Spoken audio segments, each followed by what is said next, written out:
పిల్లలు బాగున్నారా? మనం ఇప్పుడు వర్ణమాల గురించి తెలుసుకుందాం. వర్ణమాలనే అక్షరమాల అని గూడా అంటారు. మాల అంటే మీకు తెలుసు. దానినే దండ అని గూడా అంటాం. మాలను ఎలాగైతే మనము కడతామో, ఒక్కొక్క పువ్వును పేర్చుకుంటూ అందంగా మాలను తయారు జేస్తాం. అలాగే ఒక్కొక్క వర్ణాన్ని అంటే ఒక్కొక్క అక్షరాన్ని సమకూర్చుకుంటూ పోయినట్లయితే ఒక అందమైనటువంటి వర్ణమాల వస్తుంది. అంటే ఆ తర్వాత ఆ, ఈ తర్వాత ఈ, ఉ తర్వాత ఊ, ఇట్లా ఒక్కొక్క అక్షరాన్ని ఒకదాని తర్వాత మరి రాసుకుంటూ పోయినట్లయితే ఒక అందమైన వర్ణమాలను మనము రాయగలుగుతాం. రాస్తాం కూడా. మరి ఈ వర్ణమాలను మనము నేర్చుకుందాం. మీరు నేర్చుకొని మరి వీడియోని చూసి తర్వాత మీరు సొంతంగా వర్ణమాలను రాయాలి. వర్ణమాలను రాసేటప్పుడు ఒక్కొక్క అక్షరాన్ని పలికే విధానం కూడా మరి ఇక్కడ వీడియో రూపంలో మనము చూద్దాం.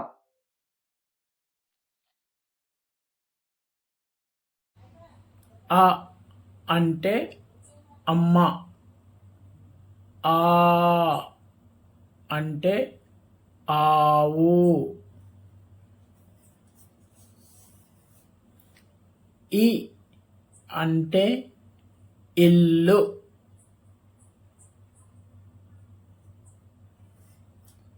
ఈ అంటే ఈగ,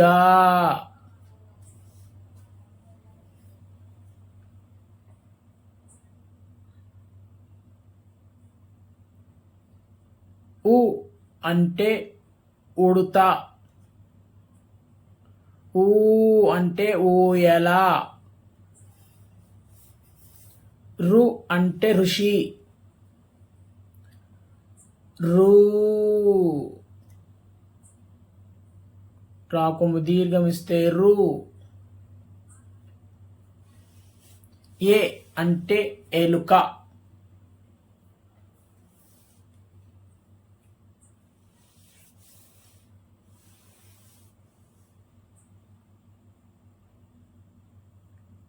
ఏ అంటే ఏనుగు,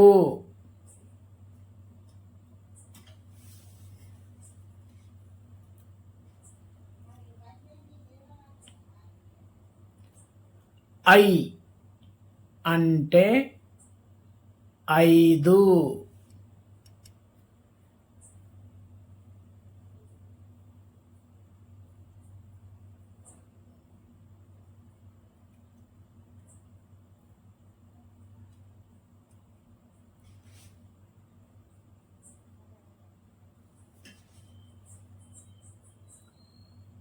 ఓ అంటే ఒంటె, ఓ అంటే ఓడ,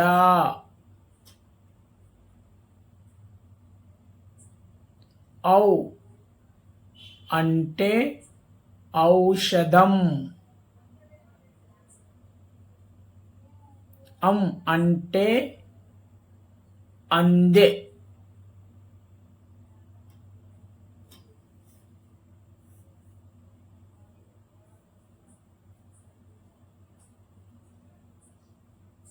ఆకు రెండు సున్నలు పెడితే ఆహా. అంటే అంతఃపురం. అంతంపురం. క అంటే కలము.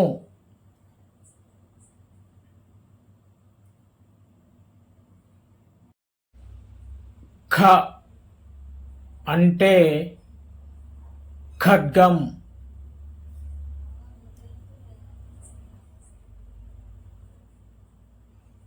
ఈ ఖాని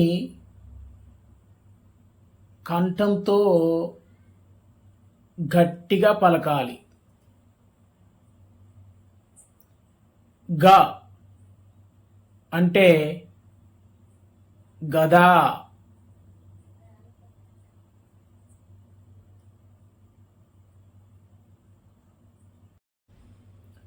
ఘ అంటే ఘంట. ఈ ఘ అనే అక్షరాన్ని కంఠంతో గట్టిగా ఒత్తి పలకాలి. అంటే ఎక్కువ ప్రాణాన్ని ఉపయోగించి పలికినట్లయితే ఘ అనే ఇన్య.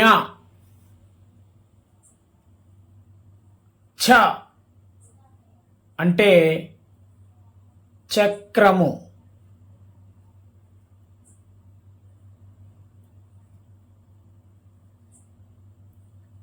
చ అంటే చక్రము.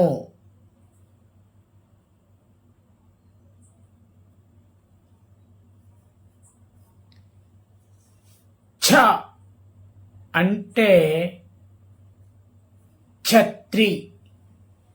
ఈ చాను కూడా కంఠమునందు గట్టిగా ఒత్తి పలకాలి. అంటే ఎక్కువ ప్రాణాన్ని ఉపయోగించి పలకాలి.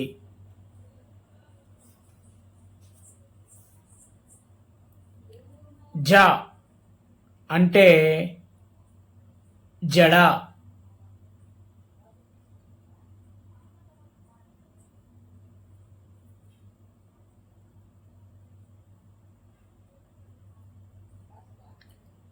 ఝ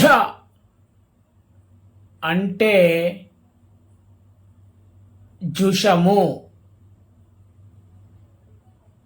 జుషము అంటే చేప అని అర్థము. ఈ జాని కూడా గట్టిగా కంఠమునందు ఒత్తి పలకాలి.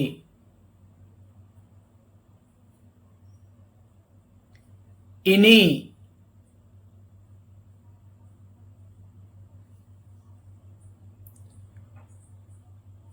ఇని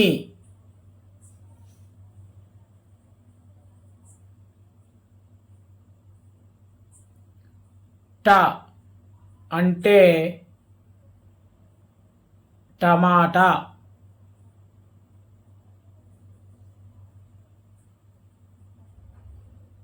ట అంటే టమాటా. ఠ అంటే కంఠము. ఈ టాని కూడా గట్టిగా కంఠమునందు ఒత్తి పలకాలి. అంటే ఎక్కువ ప్రాణాన్ని ఉపయోగించి పలికినట్లయితే ఈ ఠ అనే అక్షరము వస్తుంది. డబ్బా. ఢ అంటే డబ్బా. ఢ అంటే డబ్బా. ఢ అంటే ఢంకా. ఈ డా అనే అక్షరాన్ని కూడా కంఠమునందు గట్టిగా ఒత్తి పలికినట్లయితే ఎక్కువ ప్రాణాన్ని ఉపయోగించి పలికినట్లయితే ఢ అనే అక్షరము వస్తుంది. అన అంటే బాణము అన బాణము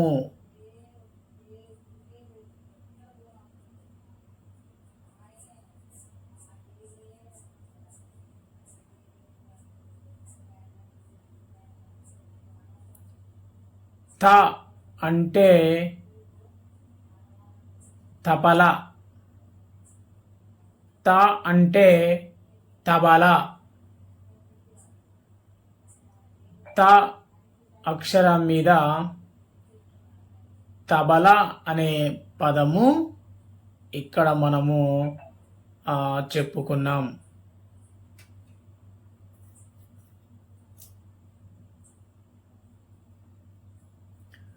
థ అంటే రథము. ద అంటే దండ.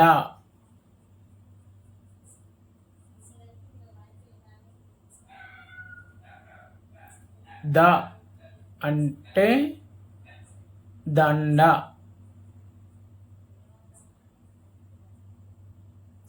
ధ అంటే ధనుస్సు.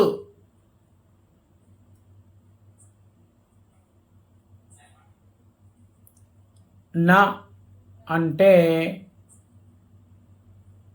నక్క.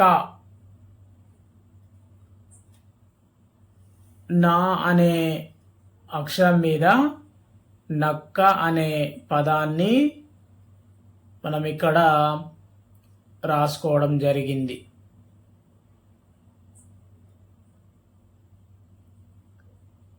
ప అంటే పలక.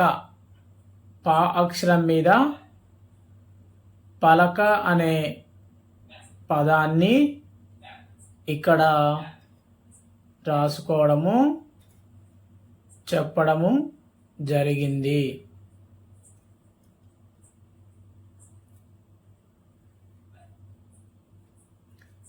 ప అంటే పలక.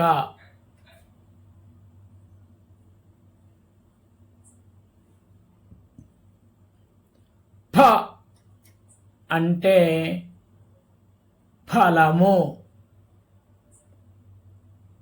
ఈ అక్షరాన్ని కూడా కంఠమునందు గట్టిగా ఒత్తి పలకాలి. బ అంటే బడి. బ అనే అక్షరముతో బడి అనే పదాన్ని మనం ఇక్కడ చెప్పడం జరిగింది. భ అంటే భల్లూకము. గుడ్డెలుగుని తెలుగులో భల్లూకము అంటారు.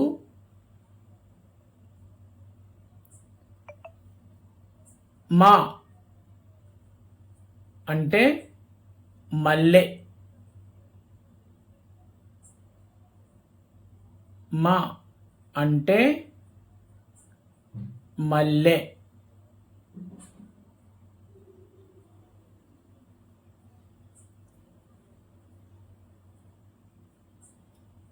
మా అంటే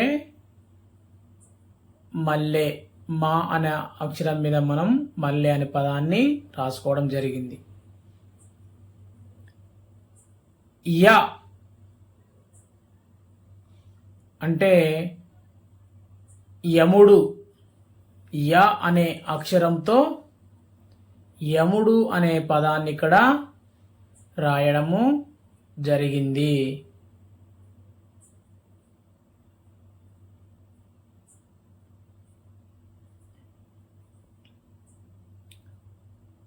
రా అంటే రంగవల్లి. రా అనే అక్షరంతో రంగవల్లి అనే పదము ఇక్కడ రాయడం జరిగింది. లా అంటే లత. లా అనే అక్షరంతో లత అనే పదం రాయడం జరిగింది.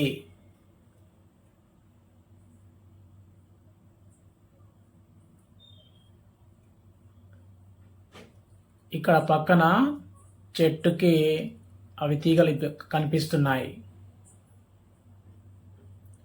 వ అంటే వంకాయ. వా అనే అక్షరంతో వంకాయ అనే పదాన్ని ఇక్కడ రాయడం జరిగింది. వ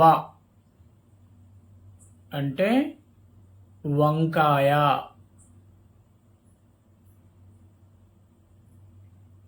షే అంటే శంఖము. షే అనే అక్షరంతో శంఖము అనే పదాన్ని ఇక్కడ రాయడం జరిగింది.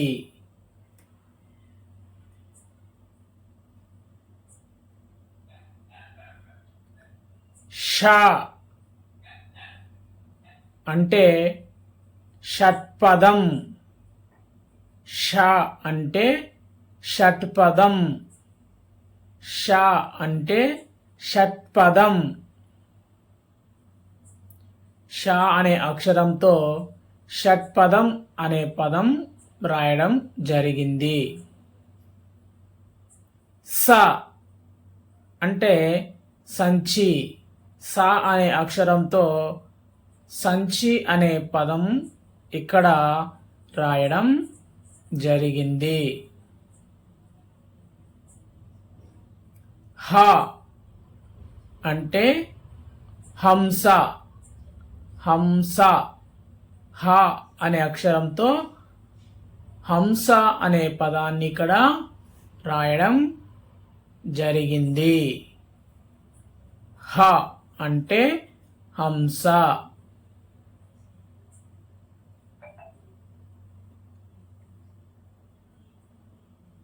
అల అంటే తాళము. అల అక్షరంతో తాళము అనే పదాన్ని ఇక్కడ రాయడం జరిగింది.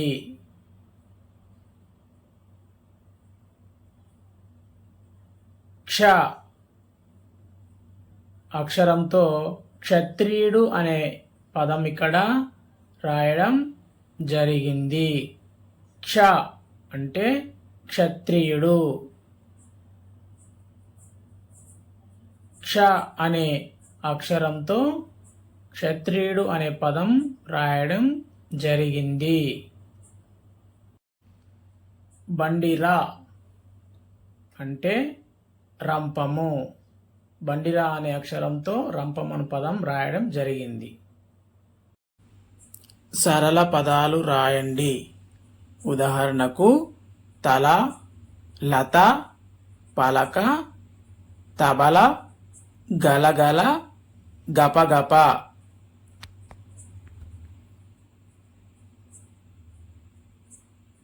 గుణింత పదాలు రాయండి. ఉదాహరణకు కాలం, గాలం, చారు, జారి, టాటా.